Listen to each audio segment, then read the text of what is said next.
So let's start with the negative. Let's start with the con. What is an illegal pyramid scheme? So back in the day, 10, 20, 30, 40, 50 years ago, some MLM companies actually disguise themselves as pyramid schemes. They did operate illegally, and still the odd occasion in this day and age, you see the odd one pop up in the first couple of years that's not proven, that does actually con a few people.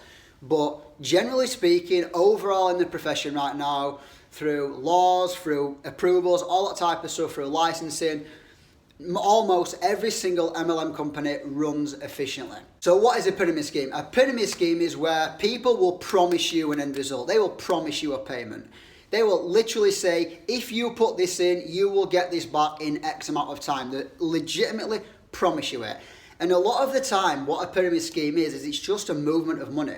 There's actually no product or service being exchanged. It's just a movement of money. So somebody might create an idea that's a lie. They might tell a few of their friends, invest a grand, invest a grand, invest a grand. And the lower down the chain it goes, what happens is the people who are getting last are literally just paying the people at the top, and they'll cash out. They'll lie making out as though it's going into a stock, or they're setting up a company and they can be shareholders and stuff like that. And generally speaking, it's all just a con and it's all just a lie. Now let's talk about the network marketing profession. Look, if you generally think that network marketing is a pyramid scheme, and no offense, you are living in the ancient times, this has completely changed, and this is a legitimate business. And now I'm going to show you a few diagrams of why this is a legitimate business model. So first of all, very simply, what is network marketing? Network marketing is where people will buy a product or a service through a network of people as opposed to the traditional high street stores. So if you, for example, look at when you buy a pair of Nike Blazers at £120, the cost of that product is only about £2.50 to manufacture. But when you buy them pair of Nike Blazers at £120, you're paying for the manufacturers, the branding, the warehouse team, the regional distribution, national distribution, celebrity endorsements, other employees, other corporate staff. That's what you're paying for. And then the retail markup's about 43, 45, 50%. And that's where you end up actually paying loads of money for an overpriced product that's not actually worth what it says. So you're paying for all that backlog. In the network marketing profession, what you're actually doing is you're connecting the end consumer straight to the company. So you're missing out all the middlemen. So the actual company itself has got a lot more money to go into research and development to essentially make the products of a genuine better quality than what you would find on the shop shelves. And then instead of paying people like, no offense, Cheryl Cole, about 10 million a year to market L'Oreal, or, paying all these celebrities that actually takes out of the quality of the product, the network marketing company pays people to recommend, because word of mouth is the strongest form of advertisement as opposed to just seeing a billboard. And that's so good for people involved because we don't need to invent the company, we don't need to brand the products, we don't need to pay the scientists in health-based products and things like that. We don't need to pay a corporate staff, we don't need to pay manufacturers, we don't need to pay for a warehouse. All the traditional headaches that kills most businesses in this profession gets done for you on your behalf. And all you have to do is go and share something that you're passionate about. That's what's so cool. You get all the benefits of owning your own business without all the risks when you join the right network marketing company that's proven, got a good track record, and got a lot of things still to come. And when a product's actually marketed through a network of people, that's actually giving people a chance to earn money. Stay-at-home people, stay-at-home mums around their kids, or somebody that's wanting to earn that extra little bit of money on top of the job, or that person that wants to replace the full-time income because the job sucks and they hate it. It actually gives working, honest people the chance to make an income as opposed to all the big corporate firms cashing in all the time. But now let's get to the nitty-gritty, because a lot of people will still be watching this and still be thinking, yeah, but hey, in network marketing, the people at the top get all the money. The bigger the organization you've got, the more customers, the more people selling for you, get all the money, and the people at the bottom make nothing. I know that's what a lot of you are thinking, so I'm going to show you a diagram now. But before I show you the network marketing model, let's just look at this. So this is a typical corporate structure. Look, I'm not here to bash this, I'm not here to say this is wrong, but I want to show you the real difference here. How everyone in our industry has got the same shot, and how people in this industry, what most people have been used to for the last 50, 60, 70 years, have not got the same chance. So, This is a regular job. This is how a normal company will look, right? You've got your owners of the company. You've got one or two of the owners. You've got CEOs and shareholders. You've got your upper management team. So that might be people that manage on an international basis if you're working for a large multinational organisation. You've got your middle management that might be your regional managers. You've got your lower management team that might be your smaller counties, towns, cities, things like that. Then you've got your team leaders and your supervisors that will be actively working in a store or whatever it is that you're doing. And then you've got your general hard-working staff that will be based in the location where that business or service is being sold. Now let me ask you this question. Who gets paid the most money here? The owner or the general hard-working staff? Who gets paid the most? The owner. What is the more of? The hard-working staff or the owners? There's more of the hard-working staff. So you might have 1,000 people earning £6 an hour here. You might have 500 people earning £8 an hour here, so on, so on, and so on. This guy might be hardly doing anything. He might be sitting back on his yacht and chilling, and he's cashing in and making all the money. Look, by working for someone else, you'll never become financially free unless you're a footballer like Cristiano Ronaldo. They'll pay you enough to keep you coming back, but never enough to set you free. Now here's the deal with this as well.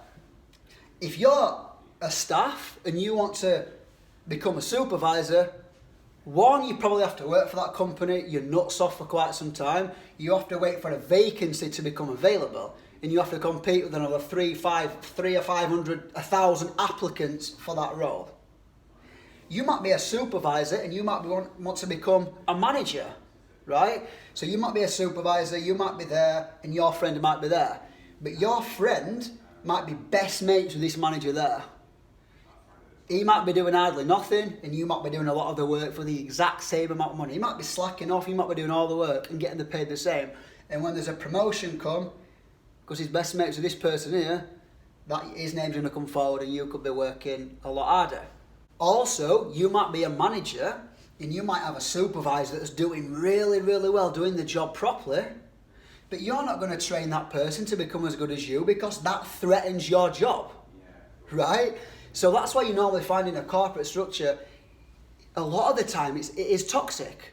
And a lot of the time a corporate structure focuses more on profit as opposed to people development. And what you'll normally find is if you do climb the ladder and you start as a general hardworking staff, an employee, you normally find that the managers, the CEOs, the directors, the board of directors, the vice presidents, all that type of stuff, and maybe in the 50s because they've took 20, 30, 40 years to climb the ladder. And every level you go up, yes, you earn more money, but you also have more responsibility and more things on your shoulders. You'll normally find that people at this kind of level might be well off financially, but they've got no time, they're spending time away from the kids, they're travelling a lot, not because they want to, because they have to for work. They've got a lot of stress on them and things like that. Now let's quickly compare this to the network marketing structure. So you've got some people making millions a year.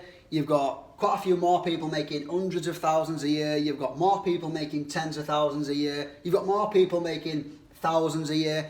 And then you've got a lot more people that they're not making any money in the industry. They're just product users. These people that got to the top there, that are making millions a year, did they just get gifted that position? Did they just land there magically? Did they get at the top of the pyramid? Was timing, was position a part of it?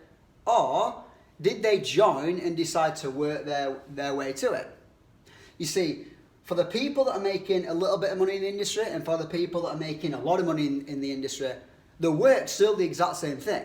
The work's still the exact same thing. Here's the difference. The people that are making the most money have developed more, have developed the skill set more, and they've got more people in their organisation, absolutely. They've got more product users, they've got more business builders in their organisation. So Tyler, they've got more people making the money, so it's a pyramid scheme. Is that what you think? Right, let me compare this.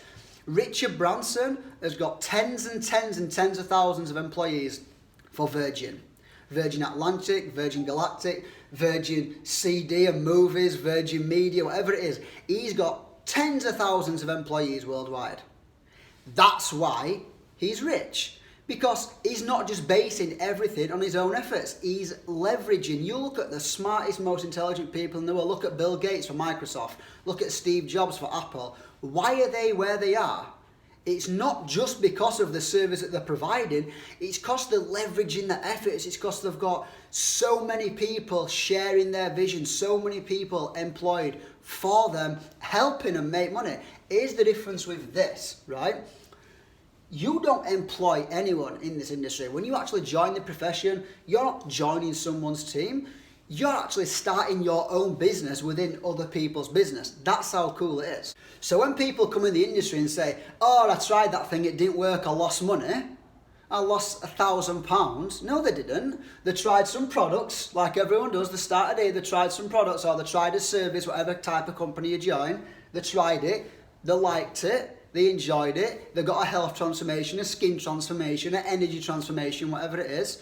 And some of them decide to stay there and chill and just become product users.